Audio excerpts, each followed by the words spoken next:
ইরানের শীর্ষ ধর্মীয় নেতা আয়াতুল্লাহ আলী খামেনি নিহত হয়েছেন। রবিবার সকালে তার মৃত্যুর খবর নিশ্চিত করেছে দেশটির রাষ্ট্রীয় টেলিভিশন। তার মৃত্যুতে 40 দিনের রাষ্ট্রীয় শোক ঘোষণা করা হয়েছে। একই সাথে 7 দিনের সরকারি ছুটিও ঘোষণা করেছে দেশটি। এছাড়া আয়াতুল্লাহ আলী খামেনির মেয়ে, জামাতা সহ নাতিরও নিহত হওয়ার খবর পাওয়া গেছে। এদিকে ইরানে ইসরায়েলের হামলায় নিহতের সংখ্যা 2 শতাধিক ছাড়িয়েছে। বিস্তারিত ওরিসুল ইসলামের রিপোর্টে। ইরানের সর্বোচ্চ নেতা আয়াতুল্লাহ আলী খামেনি নিহত হয়েছেন শনিবার রাত থেকেই, এমন দাবি করছিল ইসরায়েল। গরমে দাপাদাপি ঘরের চালের স্থায়ী সমাধান আনোয়ার সিমেন্ট শীট।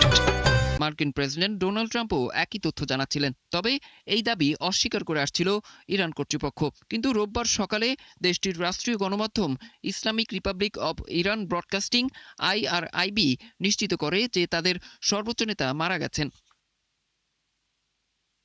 ইরানের রাষ্ট্রীয় গণমাধ্যম জানায়, খামেনি তার অফিসে বসে দায়িত্ব পালন করছিলেন, এমন সময় এই হামলা চালানো হয়। শনিবারের হামলায় তিনি নিহত হয়েছেন বলেও জানানো হয়। এছাড়া খামেনির মৃত্যুতে ইরানে 1 মার্চ থেকে 40 দিনের রাষ্ট্রীয় শোক ঘোষণা করা হয়েছে বলে জানায় ইরানের রাষ্ট্রীয় গণমাধ্যম। একই সঙ্গে 7 দিনের সরকারি ছুটিও ঘোষণা করেছে দেশটি।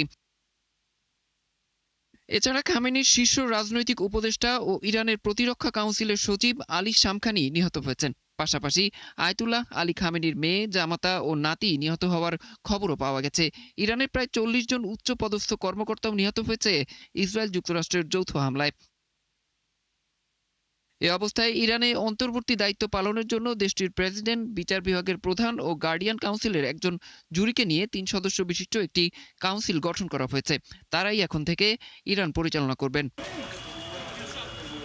এদিকে ইরানের শীর্ষ নেতাদের হত্যার পর তেল আবিব ও মার্কিন বিভিন্ন ঘাঁটিতে কঠোর হামলার হুঁশিয়ারি দিয়েছে ইরানের ইসলামী বিপ্লবী গার্ড বাহিনী IRGC। এর মধ্যে দুবাই ও কাতারে ক্ষেপণাস্ত্র ছুড়েছে তারা। এছাড়া ইরাকের এরবিল আন্তর্জাতিক বিমানবন্দরের কাছে একটি ড্রোন বিধ্বস্ত হয়েছে। ধারণা করা হচ্ছে এটিও ইরানের।